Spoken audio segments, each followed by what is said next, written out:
أعوذ بالله من الشيطان الرجيم.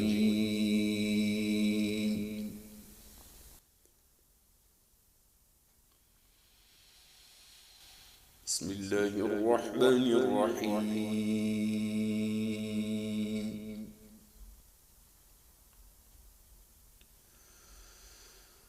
وشروه بثمن بخس دراهم معدودة وكانوا فيه من الزاهدين.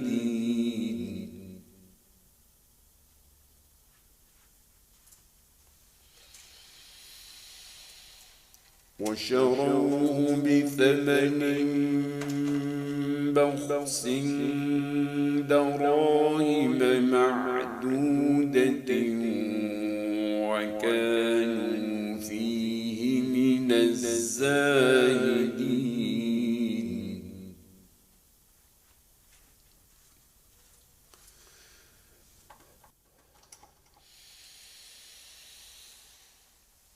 وقال الذي اشتراه من مصر لامرأته أكرمي مثواه عسى أن ينفعنا أكرمي مثواه عسى أن ينفعنا أو نتخذه ولدا.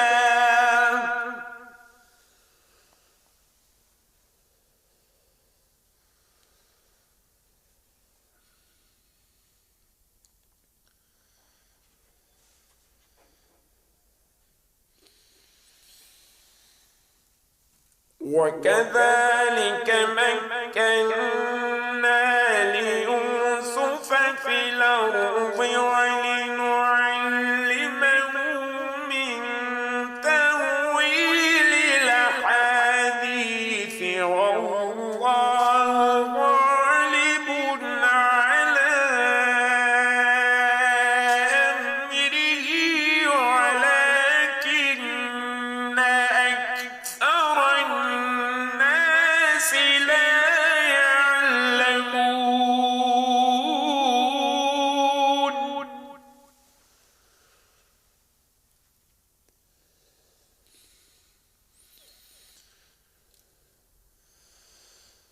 ولما بلغ أشده آتيناه حكما وعلما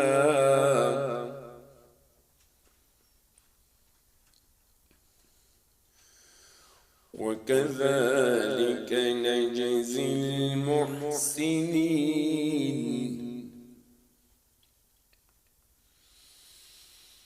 ولما بلغ أشده آتيناه حكما وعلما وكذلك نجزي المحسنين.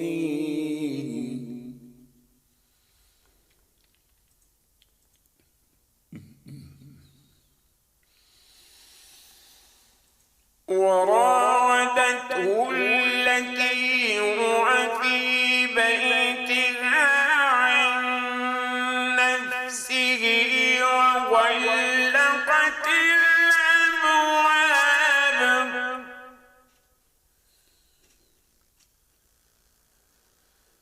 وقالت إيت لك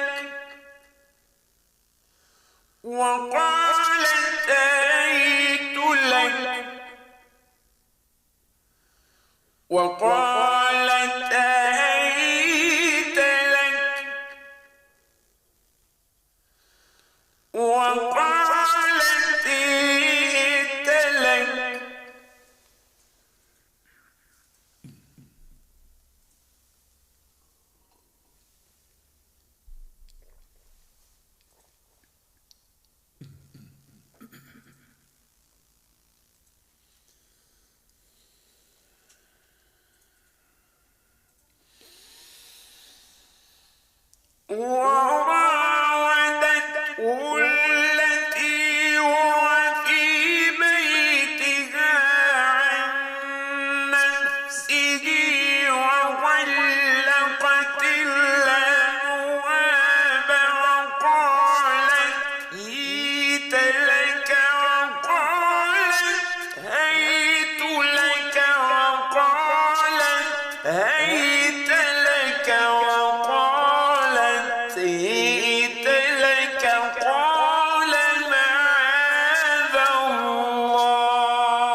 إذا جاء نصر الله والفتح ورأيت سيدخلون في دين الله أفواجا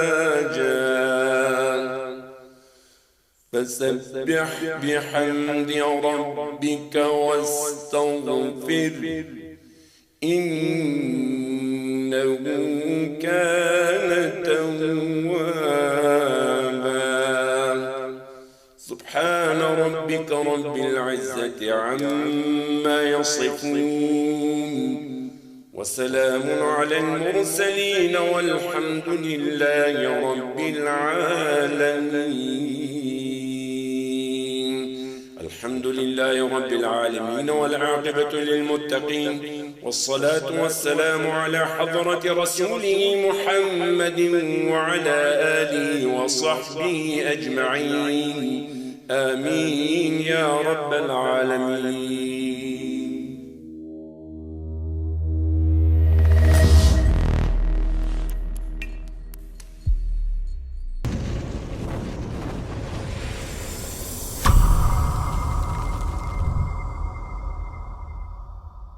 Bismillahirrahmanirrahim. Dear guest, welcome to today's event, the launch of Afghan International Conference and Festival. Peace is something that, of course, has been talked about for a long time in Afghanistan. Afghan Academy took this initiative to launch this program in order to provide the information and knowledge that our scholars inside Afghanistan and outside Afghanistan have to share with them for their educational benefit and information benefit. Afghan Academy has been active since the early 1980s in London. We started originally with welfare support to the Afghan refugees in early 80s. And after a while, we were successful of launching our monthly seminars and monthly publication for quite a while.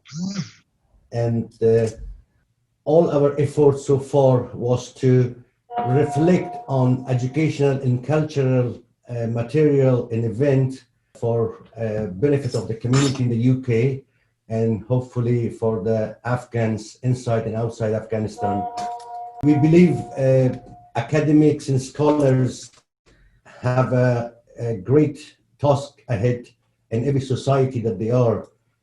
For countries like Afghanistan, it is their prime responsibility, I believe, that help Afghans to understand the situation, understand the history, and understand what's happening now, and inform them and make the knowledge and information that they have accessible to them.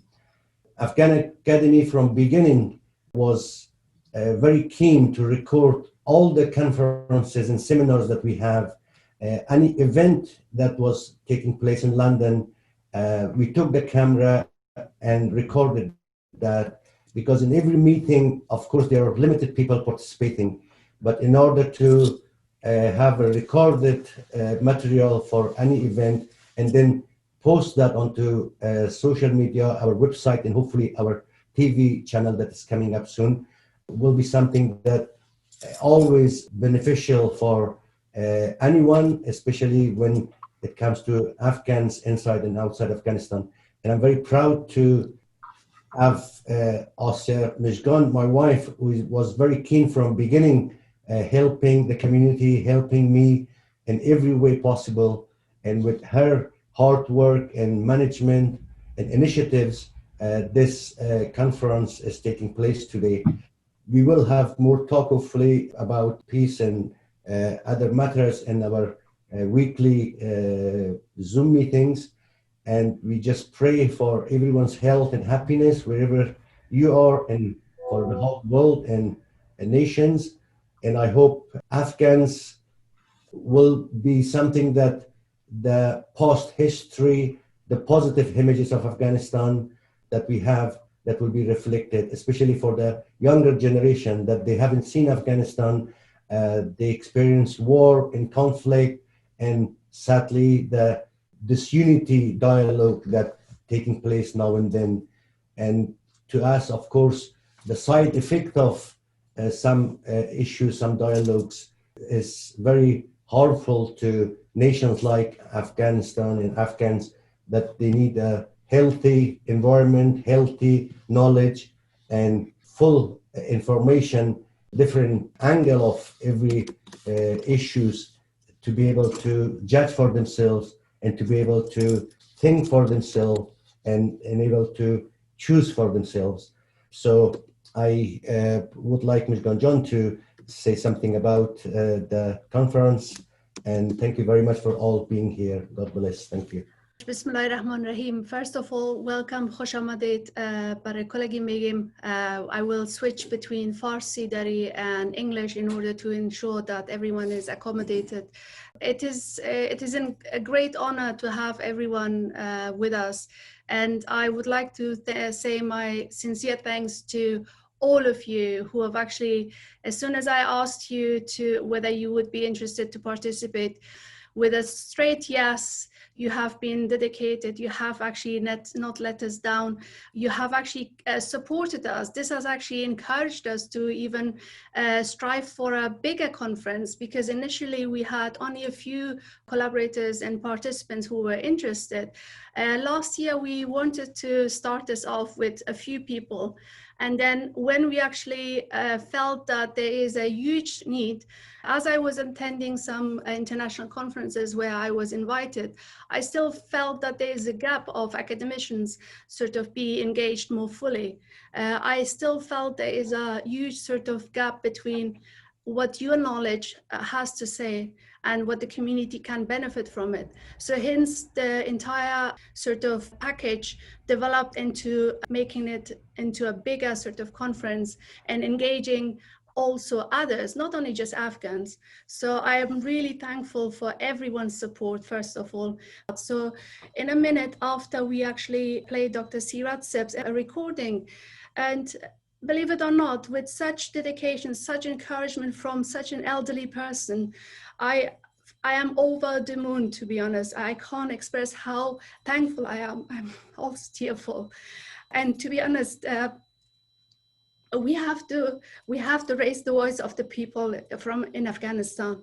They have suffered enough. It's 40 years and more than 40 years. We at the Afghan Academy International have been actually supporting many Afghans, not only Afghans inside, but also outside Afghanistan, are continuously under struggle. They're struggling to have a life, to have a peace. What does actually peace mean to you? What does it mean to me? With that sort of in mind, I started my research 2 years ago, and I went around and started to talk to people. And I found that there's so much limited conversation about what does peace actually mean for each one of us. I mean, peace means for everyone differently. Peace means for you as a person within your home something else than something if you think about your country. And Afghanistan itself, I mean, if you think about it, homes have been damaged from inside out. The environment is under ruins, and people are struggling to find food. Yet we see people, on the other hand, buying big houses. And in my mind, I cannot actually accept that. I feel that, you know, their voices need to be raised higher.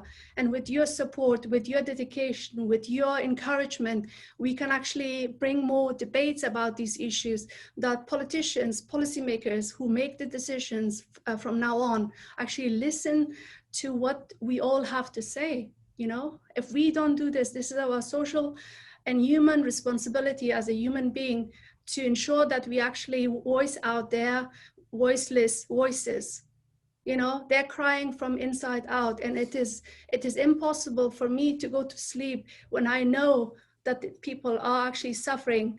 I have interviewed elderly people, and I have actually been supporting elderly people on a daily basis, young people, families, women on their own, children. I have worked 11 years in a school, primary school. You don't believe how much help they each of them need. The way they are being taught here doesn't match what they are actually used to. And then they all of a sudden have to change their entire perception, their entire way of life. This really means something to all of us. And for me, I have spent my entire life. I left Afghanistan as a child when I was only just turning 7 or so. I can't even remember anymore. But what I remember is that anything beautiful that in life you can have was there. And where is it gone?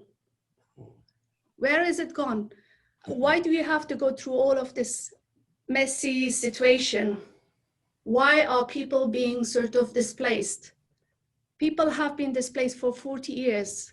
Every single Afghan person is affected, is impacted by this negativity, these negative images about Afghanistan. Afghanistan was the most peace-loving nation ever.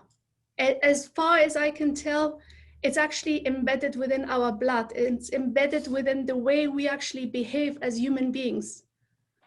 And I have seen this within Western people. I mean, I have got so many amazing friends who are actually able to sort of, say exactly what I'm saying. And there's a connection with it, the hearts actually connect to each other. And if we don't do this, I mean, if we don't, raise the voice of these poor people who are actually continuously suffering, then we will not be able to do anything. We shouldn't actually rest, stay, have peace. So I will stop because I can carry on, and I hope I'm not boring you. I will try my best to sort of control my emotions throughout the rest of the conversations. The project came about based on these findings, based on these emotions. And the aim is to actually initiate an Afghan library, a safe space for people, for families, and for education to happen so that they actually find an opportunity to engage with older, younger, and many other nationalities to actually raise the profile of Afghanistan and the Afghan people into a positive image. And so the initiation of an Afghan library and a peace center in the name and honoring all the people who have lost their lives and all those who are still fighting to have hope. So the whole journey is towards that direction. And then with your support and your sort of huge amount of knowledge that you have, we can actually have very fruitful debates which will help to bring the young and the elderly together. That's one of the missions of this whole debate, of the series of the discussions which we will be having from now on. The importance of culture and art within the Afghan way of life. It's embedded, as I said, within how we behave as a human being, as well as how we behave towards each other as humans. So therefore, all of these engagements will be part of the series of activities as part of this. It's time that we actually establish this place where culture, arts, and education can happen at the same time, and proper actual peace can develop as like a tree. So hopefully, inshallah, we will have lots of good debates in the coming weeks, months, and then hopefully next year we'll have a very big invitation for everyone who has joined today, and within the next few weeks we'll be joining to have a celebration of the Afghan New Year, where we will be showcasing some of the films which have been already received, and we will hopefully have more discussions. Thank you.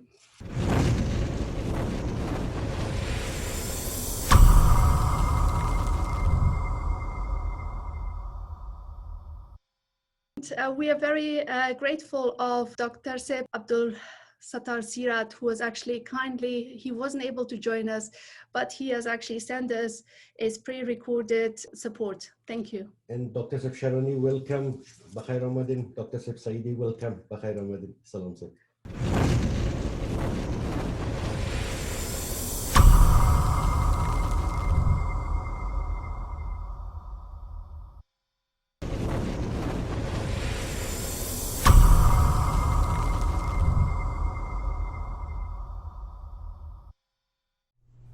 بسم الله الرحمن الرحيم الحمد لله والصلاة والسلام على رسول الله وعلى آله وأصحابه ومن اتبع هداه.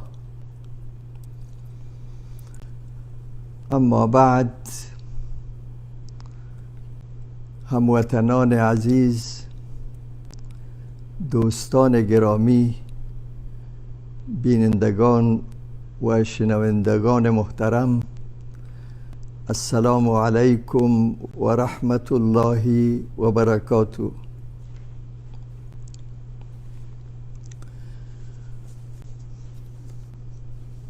فرصت مبارک و خوش است که افغان اکادمی مقیم لندن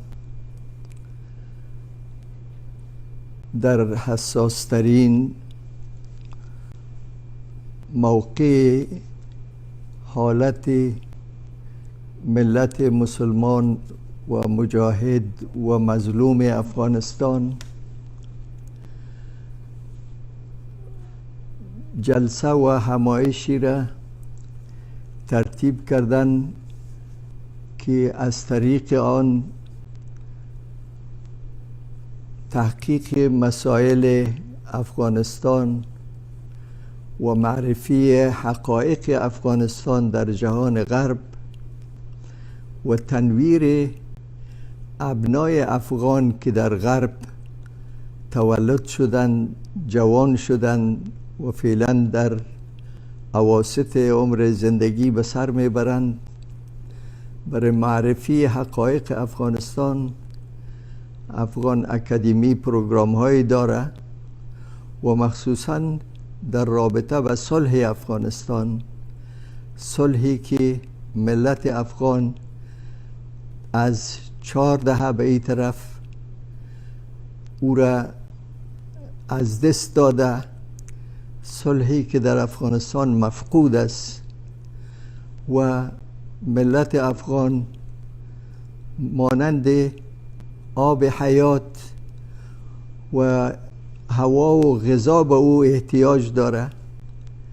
در به ارتباط این صلح افغان اکادمی خواسته که یک تعدادی از دوستان غربی ما و افغانان مقیم غرب مطالبی را به سمع هموطنان عزیز و علاقمندان برسانند. به این مناسبت ما از کارکنان افغان اکادمی، از جناب آقای شاپور امینی و خواهر عزیز آسیه جان مجگان تشکر میکنم که این فرصت را مساعد ساختن. هموطنان عزیز و بیننده ها و شنونده های گرامی، ما به کشور ارتباط داریم و به ملت منسوب هستیم که از نیم قرن به این طرف به یک حیات سیاسی جدید در اثر کودتای سردار محمد داود خان مرحوم نظام پادشاهی افغانستان که یک نظام تاریخی و نظام طرف قبول ملت افغانستان بود به نظام جمهوری تبدیل شد و این نظام چون یک نظام قبول شده جهانی است به زودی طرف قبول و استقبال مردم افغانستان واقع شد. این به دو سبب، یکی که خود نظام یک نظام مقبول بود و دیگه رهبر نظام، رهبر کودتا مربوط به خانواده پادشاهی بود و یک سابقه خدمت و شخصیت معروف داشت. از این لحاظ این تحول به زودی قبول شد و پادشاه سابق افغانستان هم به منظور جلوگیری از خونریزی و تشویش در نظام امنی افغانستان تحول را قبول کردند اما در خلال 5 سال اول بعضی از فرزندان کودتای تغییر نظام پادشاهی اینها ریشه های ارتباط سیاسی به کشورهای دیگر و به نظامهای دیگری داشتند و به زودی اولاد ناخلف انقلاب و کودتا رهبر خود را در یک حرکت وحشتناک با اعضای خانوادهشان از بین بردند و نظام جمهوری دیگه که در او اندیشه های کمونیستی و افکار غیر اسلامی و ملی افغانستان در او نهفته بود ایجاد گردید. این کودتای دوم منجر به این شد که یک ابرقدرت بزرگ جهان، اتحاد شوروی او وقت، بر افغانستان هجوم عسکری و مداخله نظامی بکنه و این مداخله نظامی 1 دهه در افغانستان یک مصیبت ملی تولید کرد. این مداخله و جنگ عسکری شوروی با قیمت 1 میلیون شهید و 5 میلیون آواره افغان بالاخره به شکل زبونبار و مذلتبار خاتمه پیدا کرد و به قیمت سقوط اتحاد جماهیر شوروی افغانستان از این دهه بیرون شد. بعد از او در خلال تجاوز شوروی در افغانستان بر علاوه قربانی مالی و جانی که متوجه ملت افغان شده بود، یک اصطلاح بسیار غلط استعماری در افغانستان شیوع پیدا کرد. او تقسیم افغانستان به ملیت ها بود. اصطلاح ملیت ها قبل از اشغال شوروی در افغانستان رواج نداشت. ما اقوام داشتیم و یک ملت داشتیم. یک کشور یک ملت واحد می داشته باشه. هر قوم یک ملیت نیست. اقوام به صورت طبیعی، اقوام هر کشور شاخه های یک درخت واحد است که در او کشور غرس شده، یا رنگ های گل های مختلفی است که در یک باغ او نشونما کرده. این اقوام است، نه ملیت ها. مگر چون ساختار اتحاد شوروی سابق از اشغال ملت های مختلف صورت گرفته بود، او به اصطلاح از اونا ملیت ها درست بود، اما او اصطلاح را اینا ظالمانه و به صورت غیر مشروع در ادبیات سیاسی افغانستان داخل کردن و ما هم فهمیده نفهمیده همیشه ملیت ازبک میگفتیم، ملیت هزاره میگفتیم، ملیت پشتون میگفتیم، در حالی که این اقوامی است که همه در چوکات یک ملت زندگی میکردن و ما یک ملت واحد داشتیم. بعد از 1 دهه اختلافات داخلی متاسفانه شروع شد که او هم پشت سر خود دستهای خارجی داشت و ما متاسفانه استعمال می شدیم به اغراض و منافع خارجی. باز هم خونریزی و بربادی و مصیبت ملی افغانستان دوام کرد تا 1 دهه دیگه، تا ای که دهه 2001 تا 2020 شروع شد. در این دهه امریکا با بهانه واقعه 9/11 یا 11 سپتامبر 2001 به خاطر که ممکن است این نوع هجوم و تراژدی 9/11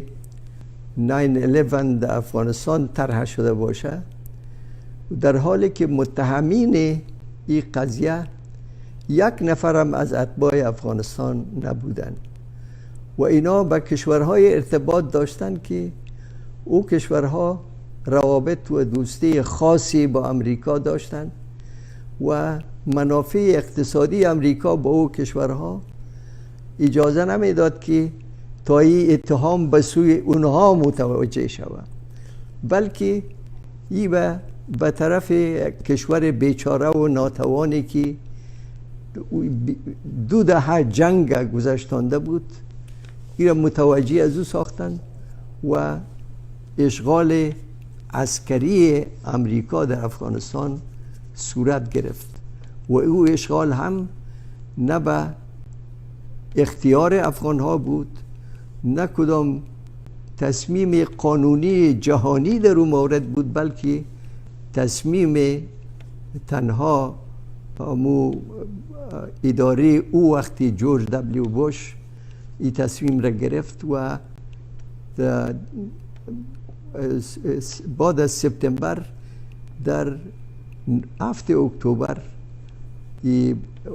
اشغال امریکا با اشغال افغانستان توسط عسکر امریکا صورت گرفت و نظامی که در اونجا به نام نظام حرکت طالبان بود و او سرنگون شد و از او روز تا به امروز در افغانستان جنگ دوام داره.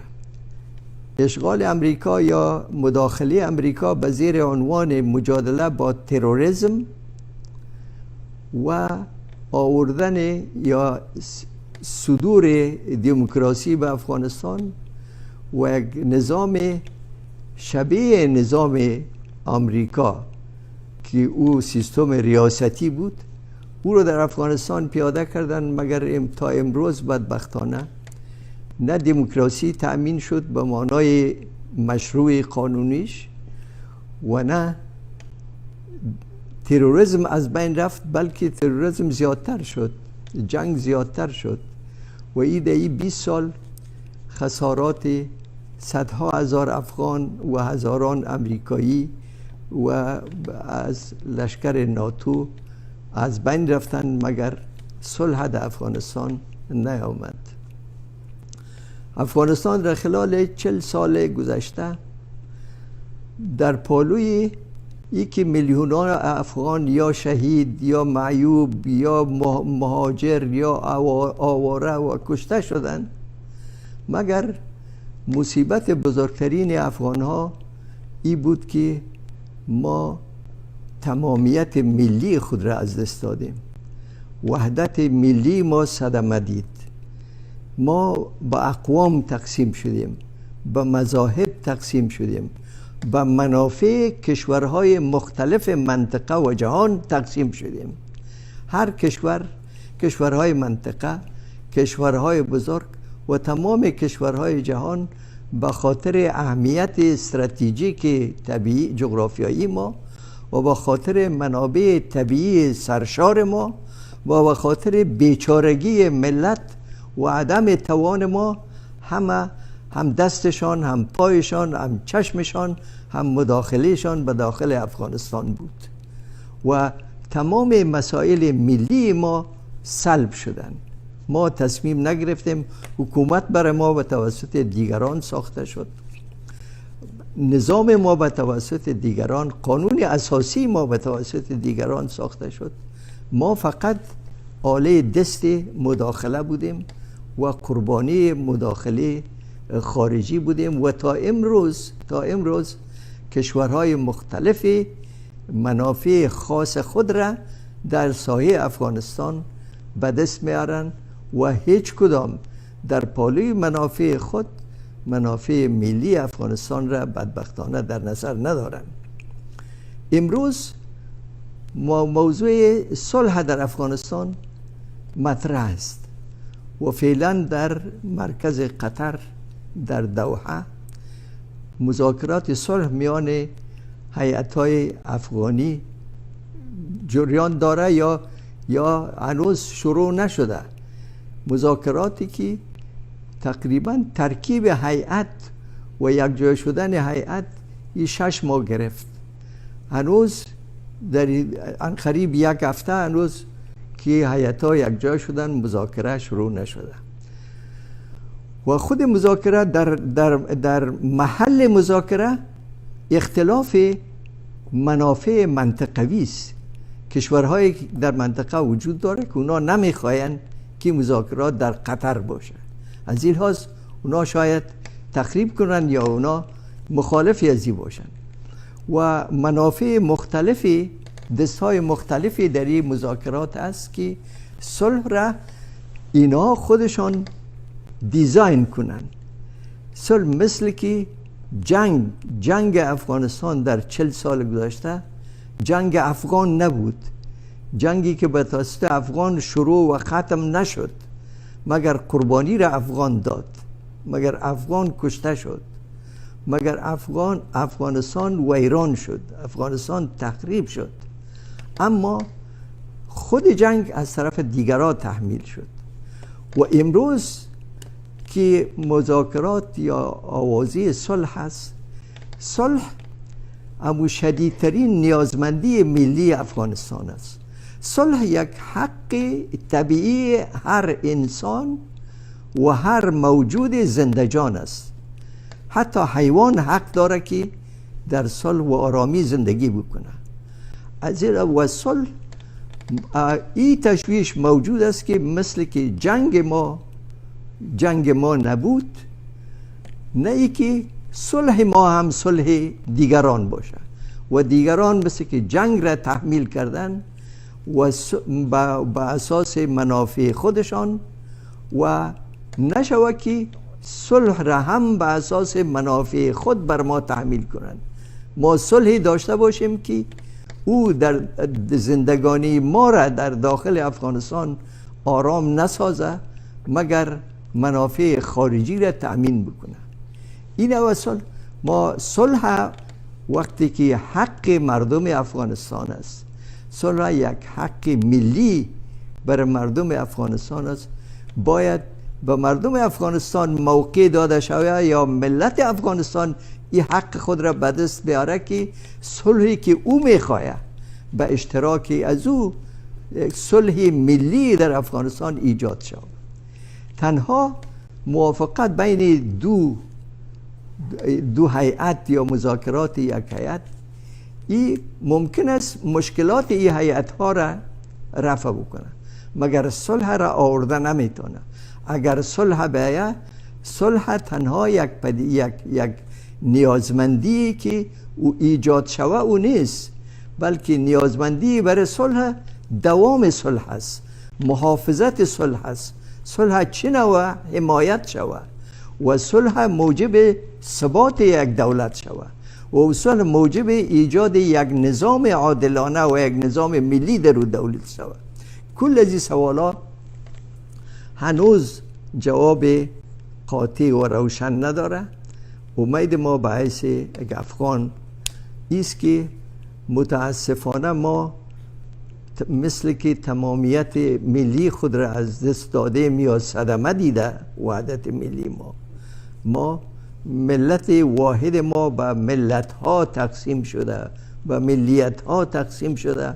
ما نیازمند آن هستیم که دوباره یک ملت افغانی و یک ملت واحد داشته باشیم و شهرها و قصبات و قریه ها و اینای ما ویران شده. متاسفانه جغرافیای ما وسعت خود را آهسته آهسته از دست میده. حدود جغرافیایی ما زیگتر میشه، شهرهای ما از بین میره. به عوض ساختن شهرها، ساختن شهرهای مقابر در افغانستان زیاد میشه. در صنایع که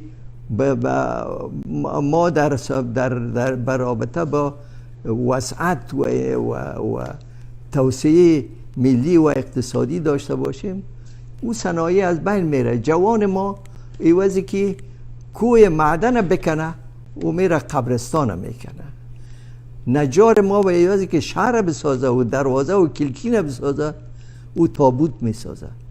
بدبختانه این حالتی است که ما امروز در زندگی میکنیم و امیدوار هستم که خداوند کریم لطف و عنایت خود بفرماید و اولاد افغان با خود بیا و متوجه شود که حق این صلح را، حق داشتن یک ملت واحد و آزاد را برای خود کسب بکنه و کشورهای خارجی که چشمشان و دستشان و پایشان و منافعشان در داخل افغانستان است و با هم بین هم مجادله دارن، اینا هم انصاف بکنن، هم منفعت خود را در نظر بگیرن، هم منفعت ملت افغان را در نظر بگیرن و برای افغانستان خداوند یک نظامی را بیاره و تأمین کنه که او بتانه این احتیاجات ملی افغانستان را و تحقیق اعاده تمامیت ملی را و اعاده صلح و حمایت صلح و آوردن ثبات در افغانستان توانش داشته باشه و خداوند این توفیق را برای ملت افغان نصیب بفرماید.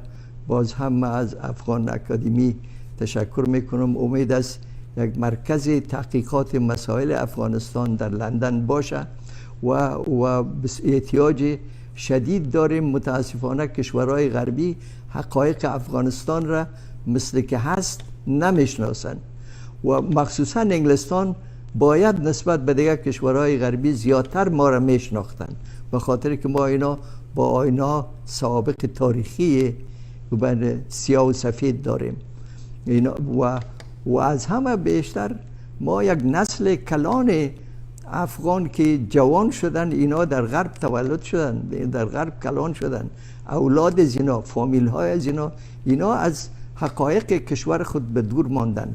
دیگه این نوع تشکیلات و این نوع مراکز تحقیقات و مطالعات علمی و فرهنگی و اجتماعی بسیار مؤثر است که افغانستان برای افغانها و افغانستان برای دوستای افغانستان و افغانستان به جهان غرب با حقایق خود معرفی شود. خداوند به همه توفیق عنایت بفرماید. باز هم به همه سلام و محبت زیاد برای شما شاملین از این کنفرانس و به شنوندگان و بینندگان عزیز خود تقدیم می دارم.